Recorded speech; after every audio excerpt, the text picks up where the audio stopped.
Olá pessoal, então nessa videoaula a gente vai tentar fazer uma correlação entre alguns aspectos biofísicos e a nossa prática clínica em fisioterapia respiratória. Dentro do processo respiratório nós temos que analisar alguns componentes: o pressórico, o volumétrico, o resistivo e o difusional. E é muito importante que esse conhecimento ele seja levado em conta quando estamos abordando o nosso paciente. Temos sempre que fazer a correlação entre a nossa prática clínica e esses aspectos biofísicos mencionados.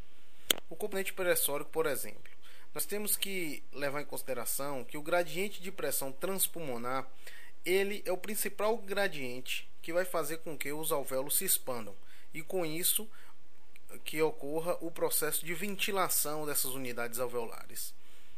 A pressão transpulmonar ela é dada pela diferença entre a pressão alveolar e a pressão pleural. E na nossa prática clínica diária nós utilizamos esse gradiente, mesmo que não tenhamos nos dado conta disso, mas nós usamos ele constantemente. Veja bem, quando aplicamos a pressão positiva nas vias aéreas de um paciente, seja através de um recurso como o EPAP, o CPAP ou outros recursos de pressão positiva, nós estamos aumentando o gradiente de pressão transpulmonar através do aumento da pressão alveolar. Então, quando nós aumentamos a pressão alveolar, nós aumentamos o gradiente de pressão transpulmonar e vamos estar assim expandindo as nossas unidades alveolares. Outra forma de aumentar o gradiente de pressão transpulmonar e facilitar a ventilação de unidades alveolares é através de uma maior negativação da pressão pleural. E isso nós conseguimos através de incentivadores respiratórios ou mesmo através da instituição de padrões ventilatórios aos nossos pacientes. Outro componente biofísico muito importante que nós devemos levar em consideração quando estamos abordando o nosso paciente é o componente volumétrico, tão falado atualmente, mas é preciso que tenhamos o conhecimento dos volumes, das capacidades. Tem uma videoaula no blog que eu retratei bem isso daí. Fiz uma videoaula falando sobre os volumes e as capacidades, mas é importante porque, por exemplo, o volume corrente atualmente dentro da ventilação mecânica é dado como um dos principais fatores de proteção alveolar, somados à PIP, é claro. A capacidade residual funcional é ela que traz a nossa estabilidade alveolar. Então, quando eu estou diante de um paciente que possui um comprometimento a nível traumático ou cirúrgico de região torácica e abdominal, a gente vai perder um pouco de volume pulmonar. Isso é traduzido através da diminuição da capacidade residual funcional e o paciente pode estar predisposto à formação de atelectasias.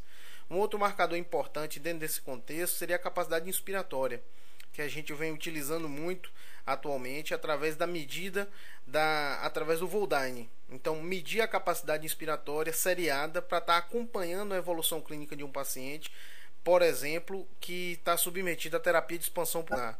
Então, seria o somatório do volume de reserva inspiratório mais o volume corrente.